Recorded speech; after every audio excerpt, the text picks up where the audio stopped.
서로 인사 한번 나누실까요? 네, 반갑습니다. 지난 한 주 동안 평안하셨는지요? 이제 봄 기운이 완연하고 그렇습니다. 마스크를 좀 벗고 활기차게 활동할 수 있는 그런 날이 빨리 왔으면 좋겠는데 조금 더 기다려야 할 모양입니다. 여러 가지로 어렵고 힘들고 특별히 저의 경우에는 마음이 상당히 많이 힘듭니다. 하나님 안에서 그리스도의 공동체로 지체로 부름받은 모든 이들이 기쁨으로 하나님께서 베푸신 은택을 나누고 또 행하신 일들을 감사하며 찬양해야 하는 이 복된 날들을 온전히 잘 지키지 못하고 이렇게 상황과 형편에 떠밀려서 쫓기듯이 예배하고 집에 돌아가야 하는 게 더 그렇고 밖에서도 역시 마찬가지죠. 사람들이 어떤 생각을 가지고 있는지 또 어떤 마음을 품고 있는지 잘 헤아릴 수 없잖아요. 마스크를 쓰고 있어서 친한 사람이 아니면 자주 본 사람이 아니면 그 얼굴이 어떤 모양인지 잘 헤아릴 수 없는. 그래서 여성들은 요즘 좋다고 그래요. 한국 여성들은 거의 그 눈만 보이니까 눈은 다 예뻐요. 눈은 다 예뻐서 눈을 보면 다 미인이래요. 네, 어쨌든 다 볼 수 없어서 참 그렇고 특별히 하나님께서 허락하신 이 땅이 하나님과의 온전한 관계 속에 또 더불어 있는 모든 이웃들과 온전한 관계 속에 거하고 또 그것들이 가져다주는 기쁨과 어떤 찬송이 늘 있어야 되는데 그렇지 못하다는 사실이 늘 마음이 걸리고 또 안타깝습니다. 절망감들이 많이 들고 또 저 같은 경우에는 우울감도 많이 들어요. 그런 것들 때문에 어떠실지 모르겠는데 어쨌든 제가 이런 말씀을 드리는 것은 마스크 속에서나마 짧은 시간이나마 이렇게 예배를 전후해서 함께 교제하는 시간이 그래도 우리 각자의 위로와 기쁨과 서로의 신앙을 같은 신앙과 같은 형제 자매됨을 확인하는 시간들이 되었으면 좋겠습니다. 잔소리가 길었습니다. 말씀 함께 나누겠습니다. 지난주에 살펴보았던 요한계시록 20장 1절로 3절 말씀은 이제 천사가 무저갱의 열쇠와 큰 쇠사슬을 가지고 하늘에서 내려와서 용을 붙잡아 결박하고 무저갱에 던져 넣어서 1000년 동안 가두고 그래서 만국을 미혹하지 못하게 하도록 하는 그런 내용이 담겨져 있었습니다. 그 일들을 가능하게 했던 것은 당연히 예수 그리스도의 대속 사역이죠. 예수 그리스도께서 우리와 같은 죄인들을 위해서 십자가를 지시고 죽으셨다는 겁니다. 하나님의 진노가 죄인인 우리에게서 십자가 위에 계시는 예수에게로 옮겨졌고 그가 우리를 대신하여 하나님의 심판을 받으신 거죠. 이 사건으로 인해서 사탄은 하나님의 법정에서 더 이상 그리스도 안에 있는 자들을 책잡을 수 없게 되었죠. 고소할 수 없게 되었어요. 그래서 우리에 대한 어떤 꼬투리도 잡을 수 없는 상황이 되자 그는 하늘에서 쫓겨나고 말죠. 참소자의 지위를 잃고 맙니다. 이 일은 장차 사탄에게 시행하실 하나님의 심판의 존조로서 예수 그리스도께서 대속하신 이 대속사역은 하나님께서 창세기 3장 15절에서 약속하신 옛 뱀의 머리를 상하는 일이었다는 것, 그것을 분명하게 밝혀줍니다. 자, 이 일로 인해서 우리의 운명이 바뀐 겁니다. 사도 바울은 로마서 8장 1절에서 이렇게 감격에 겨운 고백을 하죠. 그러므로 이제 그리스도 예수 안에 있는 자에게는 결코 정죄함이 없나니 그리스도 예수 안에 있는 생명의 성령의 법이 죄와 사망의 법에서 너를 해방하였습니다.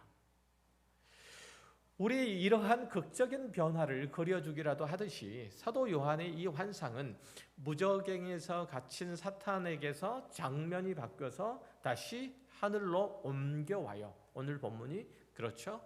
이제 무저갱에 있는 그 사탄의 모습들에서 이제 하늘로 옮겨져서 이제 하늘에 펼쳐져 있는 감격적인 장면들을 묘사하죠. 그것이 오늘 본문 4절 이하에서 보고 있는 사탄이 결박된 결과로 하늘에서 일어난 일인 거죠. 하늘의 보좌들이 펼쳐져 있고 거기에 앉아있는 수많은 사람들을 봅니다. 이 사람들은 모두 예수가 자기 피로써 거룩하게 하려고 고난을 받으신 그 흔적을 가지고 있는 사람들이에요. 바로 저와 여러분과 같은 이들인 거죠. 아멘 하세요. 이럴 때는 아멘 하셔야 돼요. 자, 로마서 5장 21절에서는 이런 그리스도인들의 과거와 현재에 대해서 이렇게 가름합니다. 이는 죄가 사망 안에서 왕노릇한 것 같이 은혜도 또한 의로 말미암아 왕노릇하여 우리 주 예수 그리스도로 말미암아 영생에 이르게 하려 함이라. 사망이 왕노릇하던 때에 모든 인간은 죄에 끌려다녔고 죄를 짓지 아니할 수 없었고 죄 안에서 살았다는 거죠. 그러나 그리스도, 부활하신 그리스도와 함께 살리심을 받는 이들이 생겼고 이 사람들 안에 드디어 그리스도의 생명이 역사하기 시작했다는 말이에요. 그러자 이들이 하나님의 의의를 도모할 수 있었고 우리가 바로 하나님의 의의를 도모할 수 있었고 그 의의를 행할 수 있었고 그 의로우심 안에 살 수 있게 된 거예요. 예수께서 죽은 자 가운데서 다시 사심과 같이 그 안에 있는 우리도 새 생명을 얻었고 그리고 예수께서 하늘 보좌에서 다스림처럼 우리도 그리스도 안에서 죄를 이기고 있으며 악을 심판하고 있는 중이라는 거죠. 사도 바울은 고린도전서 2장에서 6장 2절에서 성도의 능력과 권세를 이렇게 표현해요. 성도가 세상을 판단할 것을 너희가 알지 못하느냐? 세상도 너희에게 판단을 받겠거든 지극히 작은 일 판단하기를 감당하지 못하겠느냐? 여기에 나타나 있는 판단하다라고 하는 이 단어는 심판하다라는 그런 의미예요. 고대 국가의 왕이나 부족의 지도자는 늘 가지고 있었던 것이 심판하는 행위. 이것을 심판하는 그 권세를 가지고 있었어요. 이것이 바로 통치 행위죠. 그러니까 심판함으로 재판함으로써 그 통치 행위를 이어간다는 거예요. 이 일들은 재판관이 잘 앉은 재판관으로서 그 의자에 앉아서 행해졌기 때문에 뭐 심판하는 행위나 통치하는 행위나 아니면 보좌에 재판관의 자리에 앉은 것이나 다 똑같은 동의어예요. 즉 성도가 그리스도를 따라 심판한다는 것은 그의 삶을 통해서 그리스도가 나타나고 그리스도의 성품과 사역과 삶이 드러난다는 뜻이에요. 이렇게 함으로써 성도는 그리스도와 함께 다스리고 그리스도와 함께 보좌에 앉는 것이죠. 그리스도인 바로 여러분이 세상을 판단하고 통치할 뿐 세상이 여러분을 통치하거나 심판하지 않아요. 결단코 그렇지 않아요. 이 사실을 잊어버리면, 이 사실을 놓치면 여러분이 신앙 생활할 수 있는 그 힘과 능력들도 동시에 잃게 되죠. 세상이 여러분의 눈치를 보는 것이 아니라 여러분이 세상의 눈치를 보게 된다 이 말이죠. 요한복음 오늘 보면 요한계시록 20장 4절에서는 이런 그리스도인의 위치를 뭐라고 표현하냐면 왕노릇이라고 표현해요. 4절을 다시 읽어보면 또 내가 보좌들을 보니 거기에 앉은 자들이 있어 심판하는 권세를 받았더라. 또 내가 보니 예수를 증언함과 하나님 말씀 때문에 목배임 당한 자들의 영혼들과 또 짐승과 그 우상에게 경배하지 아니하고 그들의 이마와 손에 그의 표를 받지 아니한 자들이 살아서 그리스도와 더불어 1000년 동안 왕노릇하니. 이 구절을 꼼꼼히 읽은 분들은 아마도 한 가지 의문점 혹은 납득이 되지 않는 부분을 발견할 수 있을 거예요.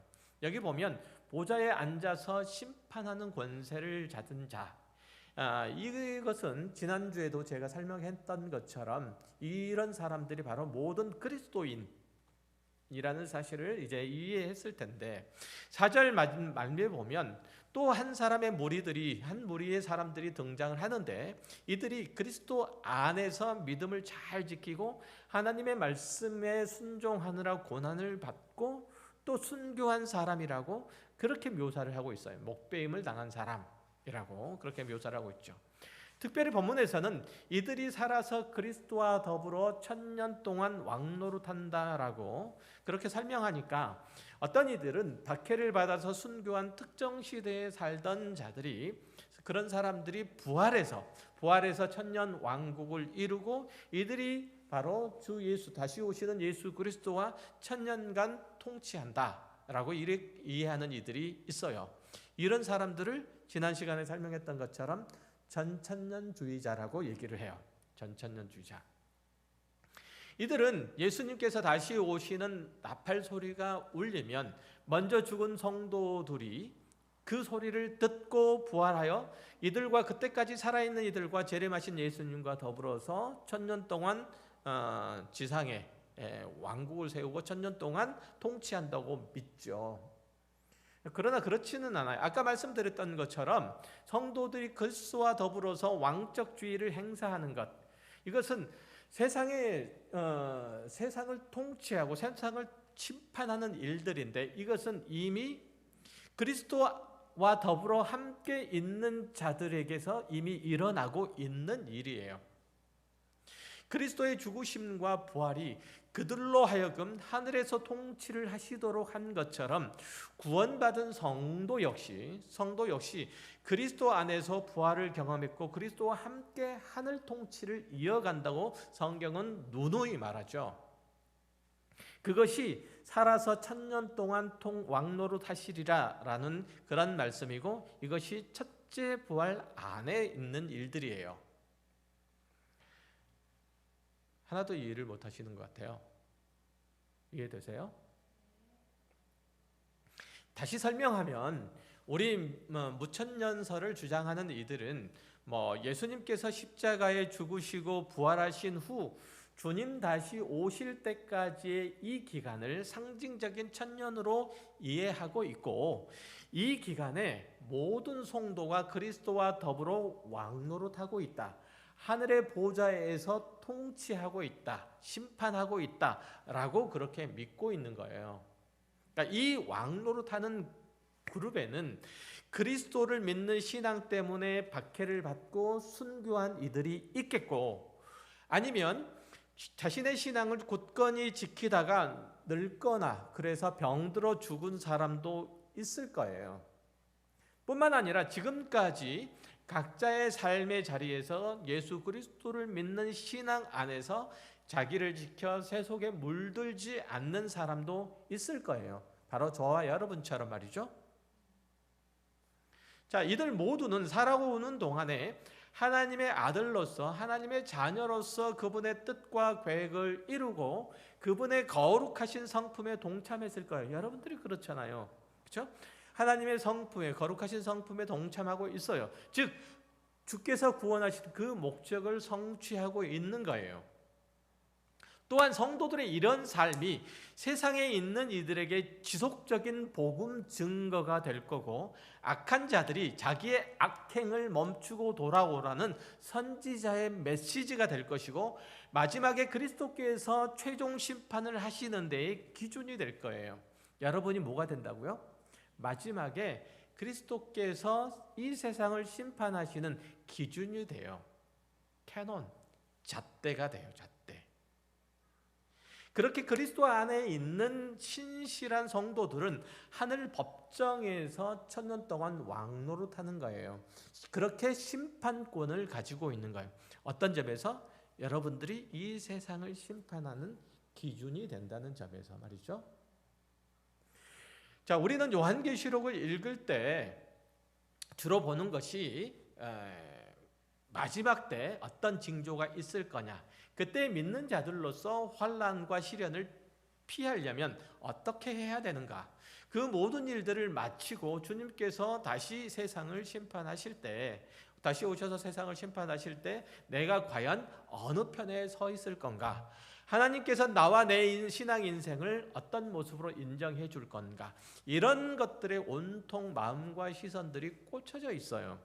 그러나 요한계시록의 주제는 그게 아니고 지금도 그의 백성들, 그의 자녀들, 성도들과 함께 하시는 신실하신 그리스도는 결국 마지막 날에도 이들이 하나님의 보호자 앞에서 승전가를 부르도록 하실 거다, 이 말씀을 요한계시록은 계속하는 거예요.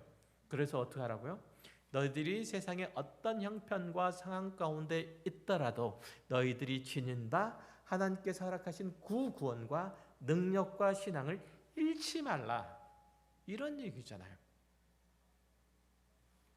종말의 때에 사탄과 거기에 속한 자들이 믿는 자들을 미혹하고 또 고통 가운데 빠뜨려서 결국은 신앙의 승리를 이루지 못하게 하는 일들이 여기저기 일어날 것이다. 이게 요한계시록이 하고자 하는 말이 아니라 지금도 교회와 성도와 함께 다스리시는 왕노릇하시는 그리스도는 머지않아 하나님의 심판권을 가지고 임하실 거다.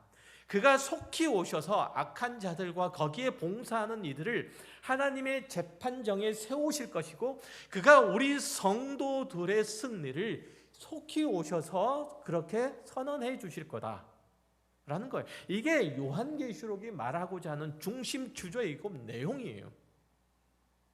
그가 오셔서 여러분들의 승리를 선포해 주실 거란 얘기예요. 그래서 요한계시록 20장 3절에서는 쇠사슬에 결박되어서 모저갱에 던져서 1000년 동안 갇혔던 사탄이 잠깐 놓여요.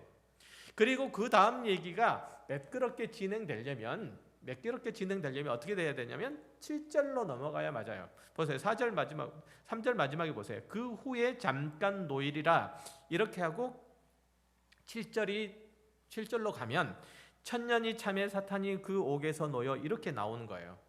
그렇죠? 땅의 사방 백성 곧 곡과 마곡을 미혹하고 모아 싸움을 붙이리니 그 수가 바다의 모래 같으리라. 이렇게 되면 이제 글의 흐름이 자연스럽잖아요. 그렇죠? 자연스러운데 사도 요한은 그렇게 얘기를 진행하지 않고 사탄이 결박당하는 1000년 동안 그러면 성도들은 어떻게 되는가, 이 궁금증을 먼저 우리들에게 주고, 그리고 그 답을 하기 위해서 그 시선을 하늘로 옮겨 놓는 거예요. 결국은 그런 상황 가운데서 어떤 상황이든지 사탄이 이러한데, 거기에 봉사하는 자들이 어떠한데, 거기에 반대하여 하늘 그리스도와 함께 있는 자들의 형편과 상황과 결국은 어떠하냐, 이걸 얘기를 하고 싶은 거예요. 이걸 요한계시록에 늘 그렇게 구성이 되어 있어요. 내용상의 구조 자체가 늘 그래요. 그리고 이제 그 답을 6절에서 주죠.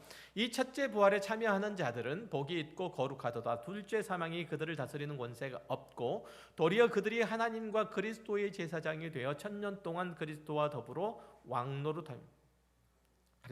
사탄이 무저갱에 갇혀 있는 1000년 동안 성도들은 보좌에 앉아 있다 이거죠. 그래서 그리스도와 더불어서 왕노릇하고, 이것을 첫째 부활이라고 얘기를 해요. 첫째 부활. 그리스도와 더불어서 왕노릇하는 것을 첫째 부활이라고 하는 거예요. 이 첫째 부활, 그러면 이미 말씀드렸듯이 그리스도 안에 있는 모든 성도들이 지금 살고 있거나 아니면 이미 육체의 생명이 다해서 하나님 보호자 앞에 있거나 상관없이 모두 다 이 첫째 부활을 누리고 있는 거예요. 다. 첫째 부활에 대한 설명을 조금만 더 덧붙이면, 이 표현은 요한계시록에만 등장해요. 첫째 부활이라는 표현은 요한계시록에만 등장해요. 다시 말하면 성경에 널리 사용되는 일반적인 개념이나 그런 용어가 아니라 특별한 상황이나 어떤 목적을 가지고 설명하려고 구상해낸 그런 표현이라는 뜻이에요. 그렇죠? 요한계시록에서. 그러니까 이거는 아직은 완성에까지 이르지 않았다는 것을 말하는 거예요. 첫째 부활이라는 것은, 그죠? 성도가 첫째 부활의 상태에 있다는 것은 뭐가 있다는 얘기가 되겠죠? 둘째 부활도 있다는 얘기가 되겠죠. 그렇죠? 그렇죠? 첫째 부활이라는 얘기는. 그런데 성경에서는 둘째 부활이 안 나와요. 미안하지만 둘째 부활이라는 표현은 없어요. 또 그런데 어쨌든 첫째 부활이라고 얘기를 하는데 이 첫째 부활이라고 하는 것은 둘째 부활도 있을 것 같은 기대를 생각을 갖게 하는데 그것은 없는 대신에 그것이 나타내는 바 하나님께서 우리들에게 첫째 부활 이후에 주시는 더 크고 놀랍고 완전한 것들이 우리 안에, 그러니까 첫째 부활 이후에 주어질 거라는 사실들을 충분히 상상할 수 있도록 만들어 준다 이거죠. 자, 요한계시록 6장 9절 이하를 보면 이런 상황이 연출되고 있어요. 거기 보면 다섯째 인을 떼실 때 내가 보니 하나님의 말씀과 그들이 가진 증거로 말미암아 죽임을 당한 영혼들이 제단 아래에 있어 큰 소리로 불러 이르되 거룩하고 참되신 대주제여 땅에 거하는 자들을 심판하여 우리 피를 갚아주지 아니하시기를 어느 때까지 하시려 하나이까 하니 각각 그들에게 흰 두루마기를 주며 이르시되 아직 잠시 동안 쉬되 그들의 동무 종들과 형제들도 자기처럼 죽임을 당하여 그 수가 차기까지 하라 하시더라.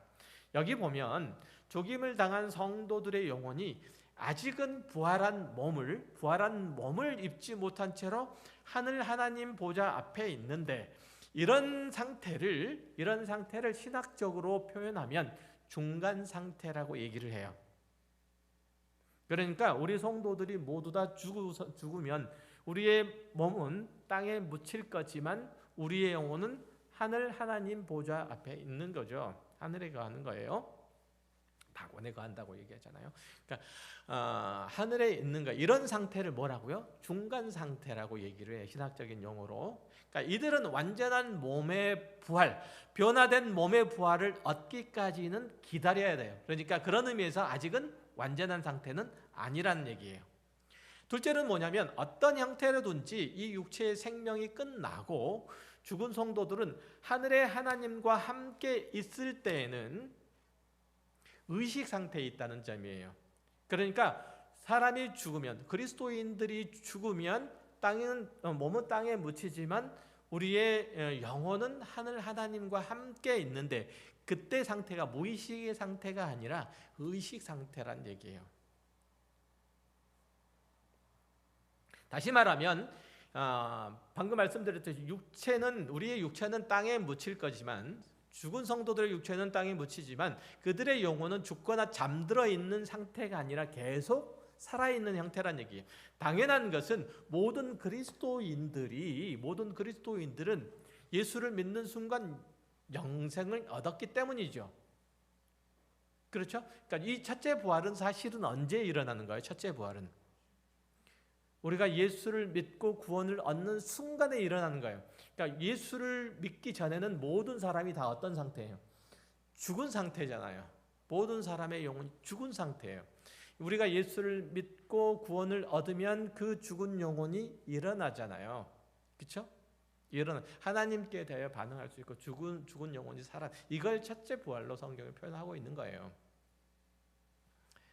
그래서 어쨌든 먼저 죽은 성도들의 몸은 이렇게 땅에 묻혀서 부활의 때를 기다려야 되지만 그들은 이미 하늘 보좌에 앉아 있고 그리스도와 더불어 왕노릇하고 있는 거예요. 그러니까 여러분들이 어떤 상태로 어떤 모습으로 어떤 자리에서 거하고 어떻게 하나님 안에서 죽든지 간에 여러분도 역시 마찬가지로 어떻게 될까라는 거죠. 주님 오시기 전까지 하늘 보좌에 앉아서 그리스도와 더불어 왕노릇 할 거란 얘기예요. 지금도 그러하듯이. 그래서 첫째 부활이 있는 자들에게는 둘째 부활이라는 표현을 안 써요. 사람이 죽어야 부활이 있는데 그리스도 안에 있는 자들은 이미 영원한 생명을 살아가고 있기 때문에 그래요.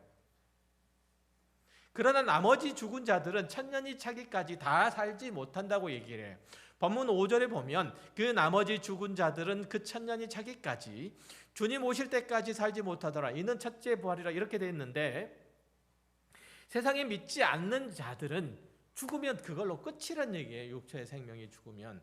그들은 첫째 부활에 있지 못하기 때문에 죽은 상태로 있다가 마지막 심판, 즉 둘째 사망으로 들어가기 위해서 땅들과 바다가 죽은 자를 잠시 내어줄 때 그때 살아날 뿐이에요. 그때. 요한계시록 20장 12절에서 14절에 보면 이런 부분을 이렇게 얘기를 해요. 또 내가 보니 죽은 자들이 큰 자나 작은 자나 그 보좌 앞에 서 있는데 책들이 펴 있고 또 다른 책이 펴졌으니 곧 생명책이라. 죽은 자들이 자기 행위를 따라 책들에 기록된 대로 심판을 받으니 바다가 그 가운데에서 죽은 자들을 내주고 또 사망과 음부도 그 가운데에서 죽은 자들을 내주매 각 사람이 자기의 행위대로 심판을 받고 사망과 음부도 불못에 던져지니 이것은 둘째 사망 곧 불못이라. 자, 생명책에 기록되지 못한 자들은 누구든지 불못에 던져진다는 최종적이고 영원한 심판의 자리에 들어가려고, 죽은 자들은 잠시 동안 땅에서 바다에서 나오죠. 이게 둘째 사망이자 이제 최종 심판이 둘째 사망이자 마지막 사망인 거죠. 그러나 우리 그리스도인들은 둘째 사망의 해를 받지 아니하니 이는 뭐냐면 사망이라고 하는 것, 죽음이라고 하는 것이 결코 우리 그리스도인들과 상관없기 때문에 그래요. 그러니까 첫째 부활에 참여한 자들은 결코 둘째 사망이 있지 않은 거예요. 어느 시대를 살다가 하늘에 계신 하나님 앞으로 갔든지 그는 첫째 부활 안에 있는 자들이에요. 그런데도 본문 4절 중간에서 다시 보면 또 내가 보니 예수를 증언함과 하나님의 말씀 때문에 목배임을 당한 자들의 영혼들과 또 짐승과 그 우상에게 경배하지 아니하고 그들의 이마와 손에 그의 표를 받지 아니한 자들이 살아서 그리스도와 더불어 1000년 동안 왕노릇하니라고 되어 있어서 첫째 부활에 참여한 자들이 꼭 어떤 느낌이 되냐면 어떤 느낌이 들죠? 순교자라는 느낌을 지울 수가 없잖아요. 순교자라는 느낌이. 그러나 이 문단의 구절을 좀 살펴보면 구절을 보면 5절에는 4절과 대비해서 1000년이 차기까지 살지 못한 자들이 나타나는데, 그렇죠? 살지 못한 자들이 나타나는데 이들이 첫째 부활에 참여하지 못한 자들이라는 것을 감안하면 이들은 불신자임에 틀림없어요. 그죠? 5절에 나타나 있는 이 사람들은 어떤 사람들이라고요? 첫째 부활에 1000년이 차기까지 살지 못한 사람들이니까, 그렇죠? 이들은 불신자예요. 첫째 부활에 참여하지 못한 자들이니까, 그렇죠? 첫째 부활에 참여하지 못한 자들이니까 불신자들일 거 아니에요. 그러면 이것에 대비해서, 그러니까 4절에 대비해서 5절이 나왔으니까 4절과 5절은 서로 반대되는 내용일 거 아니에요. 그러면 5절은 불신자에 관한 얘기니까 4절은 누구에 관한 얘기해야 돼, 맞죠? 신자에 관한, 그러니까 그리스도인에 대한 얘기여야 맞는 거예요. 그러니까 모든 그리스도인들에 대한 얘기여야 맞다는 얘기예요. 그러니까 이 4절에 나타난 이들은 순교자, 그리고 끝까지 자기의 신앙을 지켜낸 이들을 얘기를 하는 거예요. 순교자일 뿐만 아니라 그러니까 요한계시록 20장 4절에서 6절을 오해 없이 잘 이해하려면 이제 한두 가지 더 이제 사실을 염두에 둬야 될 필요가 있는데, 그건 뭐냐면 먼저 본문에서 묘사하고 있는 이 광경은 천상에서 일어난 일들이라는 것. 따라서 여기에 등장하는 이들은 어떤 이유에서든지 육체의 생명이 끊어져서 그 영혼들이 하늘에 있는 자들이라는 점. 그죠? 이런 거예요. 그러니까 어떤 이들은 이 땅에 있을 때 하나님의 말씀 때문에 순교한 자들이고 이 하늘에 있는 자들이, 또 다른 이들은 짐승과 우상에게 경배하지 않고 그 이마와 손에 짐승의 표를 받지 않고 끝까지 자기 신앙을 지키면서 자신의 신앙 인생을 마친 이들이에요. 이 두 그룹이 4절에 나오는 보좌에 앉은 사람들이라는 얘기예요. 그러나 이 두 그룹의 영혼들이 누리는 천년 왕국의 권세, 이 권세는 첫째 부활, 그러니까 첫째 부활로 인해서 얻은 이 권세 말이에요. 이 권세는 그들이 죽었기 때문에 얻은 게 아니라, 그죠? 첫째 부활로 인해서 얻은 권세는 그들이 죽었기 때문에 얻은 것이 아니라 그들이 땅에 있을 때부터 이미 누리던 거예요. 그러니까 하나님께서 모든 성도를 첫째 부활로 이끄셨을 때, 이때 이미 그들에게 하나님께서 그 요한계시록 20장 4절에 나타나 있는 이 모든 권세를 주신 거예요. 이해되세요? 그래서 그들도 함께 누리고 있는 거죠. 적어도 무천년설 혹은 시작된 천년설을 믿는 사람들은 이렇게 이해하는 게 맞아요. 왜냐하면 무천년설이라는 것은 주님께서 죽으시고 부활하신 후부터 다시 오시는 때까지의 교회 시대를 이 천년 왕국이라고 보기 때문에 그래요. 그렇다면 그 천년 사이에 신실한 그리스도인으로 살다가 그의 영혼이 하늘에 올라간 이들은 모두 다 천년 왕국을 누리다가, 즉 그리스도와 더불어서 왕노릇하다가 이 땅에서의 삶이 끝나서 올라간 것뿐이니 이들이 특별히 달라지는 것 없이 이 땅에서처럼 하늘에서도 그리스도와 더불어서 왕노릇할 것은 당연한 거 아니에요. 이해되세요? 자, 많은 기독교인들이 종말에 대해서 가진 생각은 어떤 어려움이나 시련도 없이 자기 신앙을 잘 지키다가 주님 오시면 그때 한꺼번에 보상을 받는다거나 장차 올지도 모르는 이 대환란의 때를 무사히 넘기기 위해서는 뭔가 지금 대비해 둔다거나 하는 부정적인 선입견들이 되게 많아요. 아마도 초기 기독교가 박해의 상황 가운데서 목숨을 걸고 신앙을 지켜야 했기 때문에 그때의 성도들이 더욱 내세적이고 도피적인 성향들을 띄었을 수 있고 그것이 오늘날까지 영향을 줬을 수도 있어요. 그러나 모든 성도는 이 땅에서 사는 모든 시간, 모든 상황, 모든 장소에서 자신의 신앙의 고백과 결단이 있어야 되고 그것들이 이 세상의 공격으로부터 각자의 신앙의 순결함, 의로움, 거룩함 이것들을 지켜내야 돼요. 여러분들이 가지고 있는 이 신앙과 그 고백이 여러분들의 삶 속에서 여러분들이 하나님의 자녀로서 마땅히 지켜야 하는 성결함들을 지켜내야 한다는 거죠. 그 거룩함들을. 세상은 끊임없이 우리를 공격하고 기독교 신앙의 무용론을 말할 거예요. 예전에는 예수를 믿는다고 밥이 나오냐 떡이 나오냐 이런 것이었다면 10년 전까지는 저 목사들이 하는 그 교회와 목사들이 하는 짓거리들 좀 봐라. 그러고도 예수를 믿고 싶냐 이렇게 말하다가 요즘은 어떻게 나오냐면 요즘 어떻게 나오는지 아세요? 아직도 교회 다니냐? 아니에요?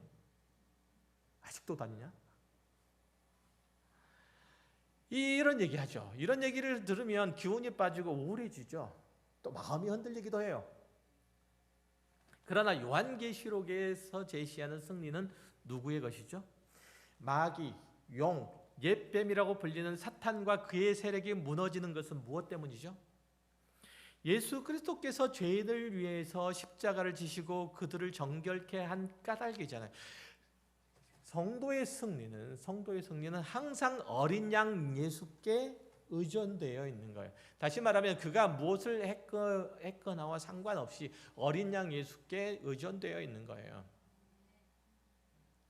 그래서 여러분들이 마음껏 하고 싶은 대로 하셔도 된다는 그런 의미는 아니고 요한계시록 7장 13절 이하를 보면 이렇게 나와요. 그리스도 안에 있는 이들이 우리 현재 안에 있는 우리 현재 위치를 이렇게 이제 설명하죠. 이렇게 얘기해요. 장로 중 하나가 응답하여 나에게 이르되 이 흰 옷 입은 자들이 누구며 또 어디서 왔느냐? 내가 말하기를 내 주여 당신이 아시나이다 하니 그가 나에게 이르되 이는 큰 환난에서 나오는 자들인데 어린 양의 피에 그 옷을 씻어 희게 하였느니라. 큰 환난에서 뭘 했다고요? 그들의 신앙을 굳건하게 지켰다는 얘기도 안 와요. 큰 환난에서 어떻게 됐다고요? 어린 양의 피에 그 옷을 씻어 희게 하였느니라 이렇게 얘기를 하잖아요. 우리의 성도들이 누리는 지위와 권세는 그가 순결을 각오하고 신앙을 지킨다거나 모든 것을 다 들여서 헌신한 대가가 아니라 그리스도 예수께서 그의 피로 우리를 정결케 하심 때문이라는 거예요. 우리가 그리스도인으로서 현재와 장차에 누릴 모든 권세와 지위와 영광은 모두 예수 그리스도의 구속 사역으로 인한 하나님의 은혜의 선물일 뿐 우리가 행한 행위의 대가가 아니라는 얘기예요. 그래서 세상이 어떤 모습으로 우리들에게 덤빈다 할지라도 어떻게 우리를 조롱한다 할지라도 우리는 우리의 신앙을 지켜내야 되는 거예요. 사실은 더 어렵죠. 교회 다닐래 아니면 죽을래 이러면 어쩌면 쉬울지도 몰라요. 그것보다 그것보다 아직도 교회 다니냐, 이게 훨씬 더 어려울 수 있어요. 조롱이잖아요. 조롱. 이걸 견뎌내셔야 돼요. 이걸.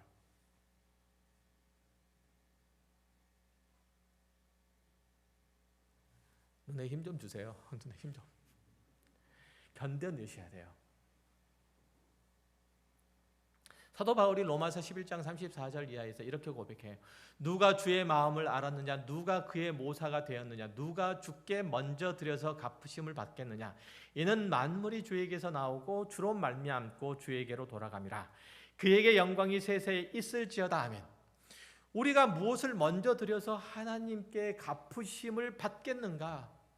우리가 목숨을 바쳐서 신앙의 정절을 지켰다고 한들 그것이 십자가의 은혜를 덮겠는가? 이거죠.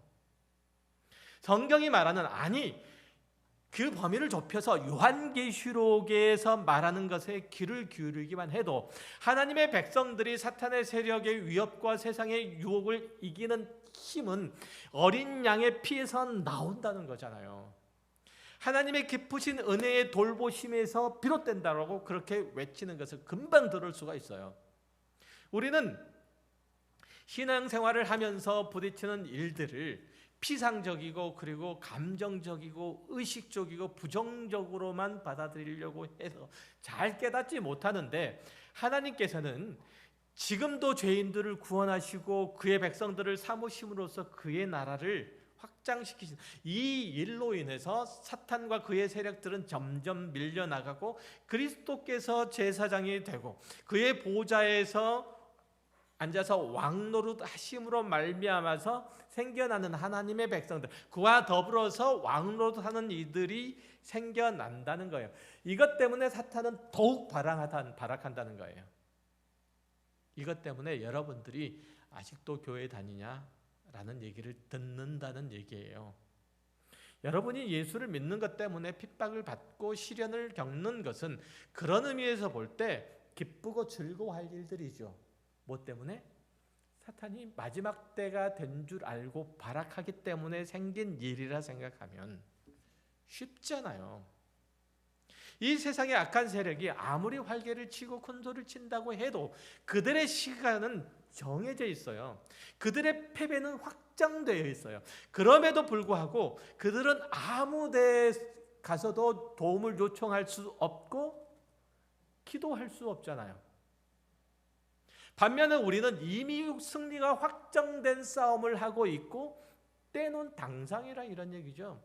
이미 승리가 확정된 싸움을 하고 있고 그리스도께서 이 싸움에 또한 앞장서 계신다는 거예요. 에베소서 2장 5절 이하에서 보면 이렇게 얘기해요. 허물러 죽은 우리를 그리스도와 함께 살리셨고 너희는 은혜로 구원을 받은 것이라 또 함께 일으키사 그리스도 예수 안에서 함께 하늘에 앉히시니 이는 그리스도 예수 안에서 우리에게 자비하심으로써 그 은혜의 지극히 풍성함을 오는 여러 세대에 나타내려 하심이라.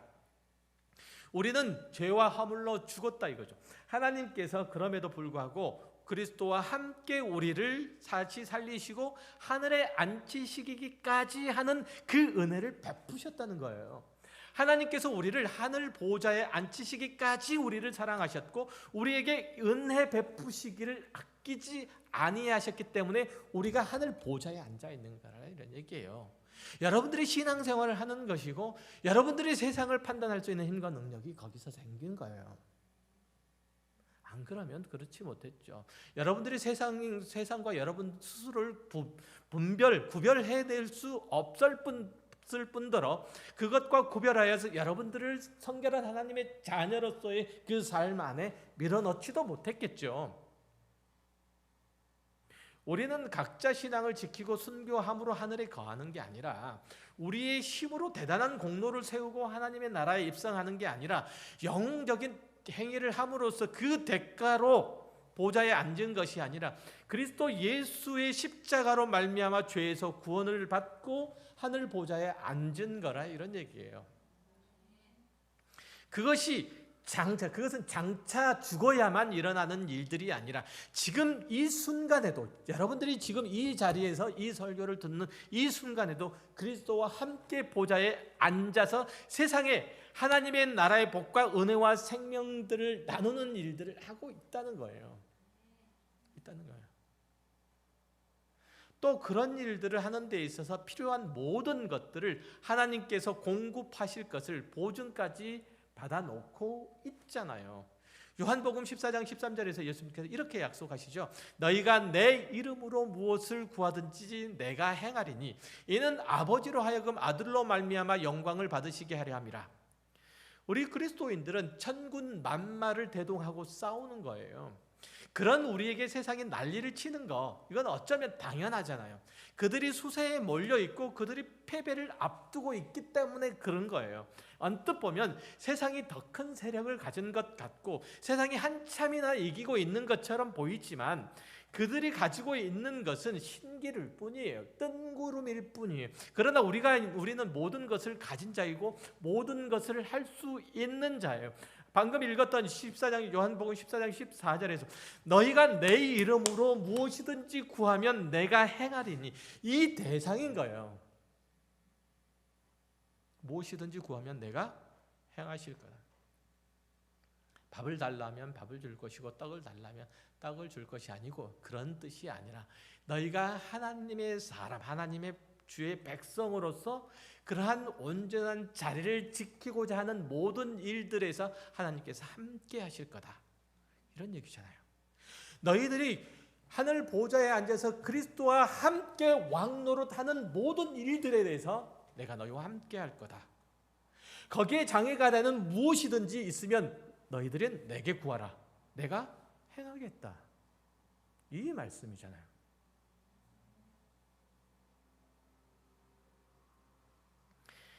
오늘 본문이 보여주는 게 바로 그거죠. 사탄이 쇠사슬에 결박당해서 1000년 동안 무저갱에 갇혀 있다가 잠깐 마지막에 발악하다가 최후의 심판을 받는 정해진 일들을 겪는 동안에 그리스도 안에서 참된 믿음을 가지고 살다가 죽은 자들은 심판하는 권세를 가지고 보좌에 앉으며 그 1000년 동안 계속 그리스도와 더불어서 왕노릇하는 것을 본문이 얘기를 하고 있고, 그걸 여러분들이 믿으셔야 돼요. 그걸 하나님께서 우리에게 허락하신 구원과 약속하신 하늘의 신령한 복들이 얼마나 위대하고 멋지고 영원한지 확인하게 하시려고 오늘 이 장면을 우리에게 보여주시는 거예요. 이걸 모르면 여러분들은 세상의 기세에 눌려서 세상의 눈치나 보면서 살 거예요. 하나님의 자녀인데 하나님께서 여러분들에게 허락하신 하늘의 신령하고 영원한 복들을, 세상이 감히 넘볼 수도 없고 감히 따라할 수 없는 그 영광스러운 그 자리를 하나도 얻지 못하고 하나도 누리지 못하고, 우리가 하늘 아버지의 아들인데 아들됨의 상속자로서 그 하나님께서 우리들에게 주신 그 기업들을 하나도 누리지 못하고 마치 거지처럼 살 거라는 얘기예요.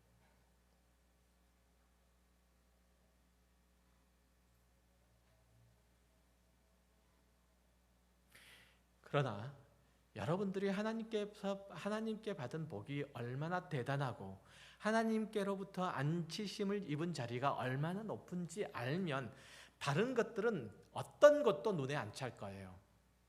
주님께서 주는 그리스도시요 살아계신 하나님의 아들입니다라는 이 베드로의 신앙 고백 위에 놀라운 약속들을 하신 것을 기억할 거예요. 내가 천국 열쇠를 내게 주리니 내가 땅에서 무엇이든지 매면 하늘에서도 매일 것이고 네가 땅에서 무엇이든지 풀면 하늘에서도 풀리리라. 여러분들이 기도하면 하늘에서 매이기도 하고 풀리기도 한다는 거예요. 여러분들이 그리스도의 인격과 성품과 사역들을 따라서 살면 예수 그리스도께서 여러분 안에 역사하시며 여러분을 통해서 일하신다는 거잖아요. 일하신다.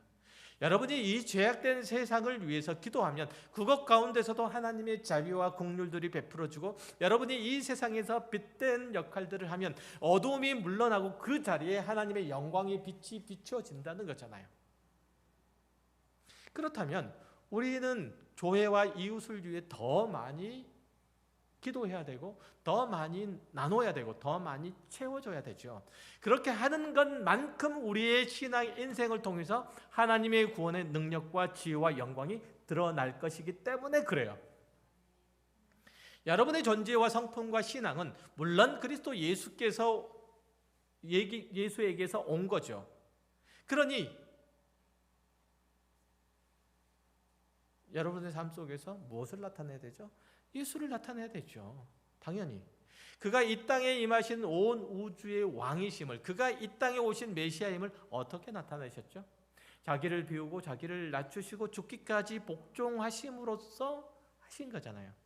그렇다면 여러분도 예수의 죽음을 짊어지고 매일 살아가면 예수 그리스도께서 행하신 왕적 지위와 능력과 그 역할들을 여러분이 똑같이 행사하신다는 거 아니에요.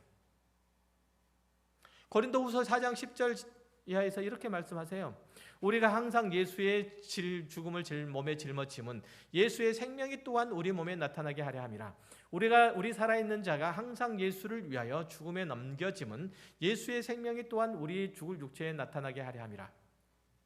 우리가 이 땅에서 할 일들은 바로 이거라는 거예요. 그래서 도대체 어떻게 하면 예수의 생명이 우리 죽을 육체에 나타나게 하는 것이냐, 이렇게 질문하실 분들이 있으실 것 같아서 사족을 좀 붙여요. 어떻게 하면 우리의 죽을 몸에, 죽을 육체에 예수의 생명이 나타나게 하냐? 궁금하시지 않습니까? 궁금하시지 않습니까? 하나도 안 궁금하신가 보다. 여러분이 예수께 바라고 구하고 소망하는 것, 그것을 이웃과 교회 앞에 하면 돼요. 그렇잖아요. 그러면 예수께서는 여러분과 함께 동행하시고 여러분 안에서 일하세요. 왜냐하면 지금 약속하듯이 예수의 죽음을 짊어진 것은 예수의 생명이 우리 가운데 나타나게 하려고 우리가 예수의 죽음을 짊어졌다면, 그렇죠? 예수의 생명이 우리 안에서 역사한다면, 역사한다고 약속했으니까 우리가 어떤 모습으로 예수의 생명을 우리 죽을 육체에 나타나게 하냐? 예수님께 우리가 구하고 소망하고 꿈꾸는 내용들을 우리가 똑같이 하면 되죠. 똑같이. 이게 오늘 본문이 얘기하고 있는 거예요. 마지막으로 빌립보서 2장 12절에서 16절 말씀을 다 같이 읽고 마치겠습니다. 빌립보서 2장 여기 있죠? 다 같이 한 목소리를 읽습니다. 그러므로 나를 사랑하는 자들아, 너희가 나 있을 때뿐 아니라 더욱 지금 나 없을 때에도 항상 복종하고 두렵고 떨림으로 너희 구원을 이루라. 너희 안에서 행하시는 이는 하나님이시니 자기의 기쁘신 뜻을 위하여 너희에게 소원을 두고 행하게 하시나니 모든 일을 원망과 시비가 없이 하라. 이는 너희가 흠이 없고 순전하여 어그러지는 거스르는 세대 가운데서 하나님의 흠 없는 자녀로 세상에서 그들 가운데 빛들로 나타내며 생명의 말씀을 밝혀 나의 다름질이 헛되지 아니하고 수고도 헛되지 아니하므로 그리스도의 날에 내가 자랑할 것이 있게 하려 함이라. 이것이 보좌에서 심판하는 일이고 그리스도와 함께 왕노릇 하시는 일인 줄 아시고 이 일들을 최선을 다하고 그리고 힘을 쏟는 그런 복되고 알찬 신앙의 인생을 이루시는 저와 여러분이 되시기를 주의 이름으로 축원합니다. 기도하겠습니다. 하나님 감사합니다. 하나님께서 저희들을 주님의 자녀로 주의 백성으로 부르시고 하늘